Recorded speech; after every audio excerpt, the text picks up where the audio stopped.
হাসিনা সরকারের পতন হলেও নেতিবাচক রাজনীতির চর্চার অবসান এখনো ঘটেনি।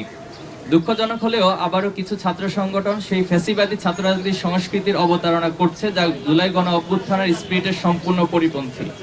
যেখানে ছাত্র রাজনীতির মূল মন্ত্রই হবে একদল সৎ, দক্ষ ও দেশপ্রেমিক নাগরিক তৈরিতে ভূমিকা রাখা। ছাত্র রাজনীতির মাধ্যমে শিক্ষার্থীদের দক্ষতা উন্নয়ন সাধিত হবে এবং দেশ পরিচালনার যোগ্যতা সম্পন্ন হয়ে গড়ে উঠবে। বাংলাদেশ ইসলামী ছাত্র শিবির সেই লক্ষ্যেই কাজ করে যাচ্ছে, যা দেশবাসীর কাছে দৃশ্যমান। কিন্তু আমরা অত্যন্ত উদ্বেগের সাথে লক্ষ্য করছি যে ছাত্র রাজনীতি নিয়ে যে জন আকাঙ্ক্ষা তৈরি হয়েছিল, তা কিছু ছাত্র সংগঠনের আধিপত্য নীতি, সন্ত্রাসী কর্মকাণ্ড, চাঁদাবাজি, দখলদারি, ট্যাগিং ও দোষ চাপিয়ে দেওয়ার হীন সংস্কৃতি চালু রাখার ফলশ্রুতিতে শিক্ষার্থীদের মধ্যে ছাত্র রাজনীতি নিয়ে বিমুখতা তৈরি হয়েছে এবং যা শিক্ষার পরিবেশকে বিনষ্ট করছে।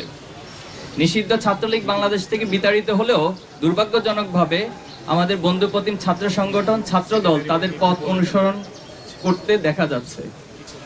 ক্যাম্পাসে সকল ছাত্র রাজনৈতিক ও সামাজিক সংগঠন সমূহের মধ্যে পারস্পরিক শ্রদ্ধাবোধ, সহযোগিতা ও সহাবস্থান নিশ্চিত করে শিক্ষার সুষ্ঠু পরিবেশ বজায় রাখা সকলের দায়িত্ব।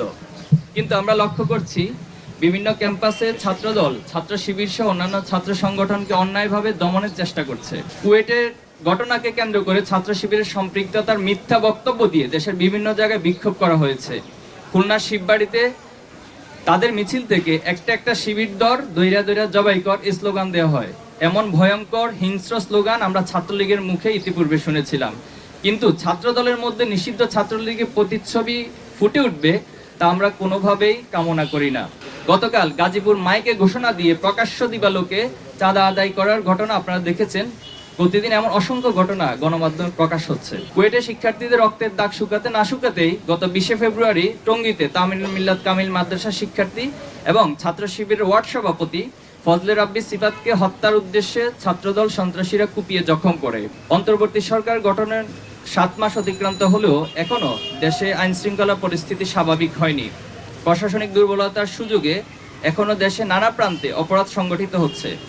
সারা দেশে চাঁদাবাজি, ছিনতাই, ডাকাতি ও ধর্ষণের ঘটনা আশঙ্কাজনক হারে বেড়ে গেছে। স্বরাষ্ট্র উপদেষ্টা ও প্রশাসনকে দেশের আইন শৃঙ্খলা পরিস্থিতি স্বাভাবিক করতে আরও সক্রিয় ভূমিকা পালন করার আহ্বান করছি।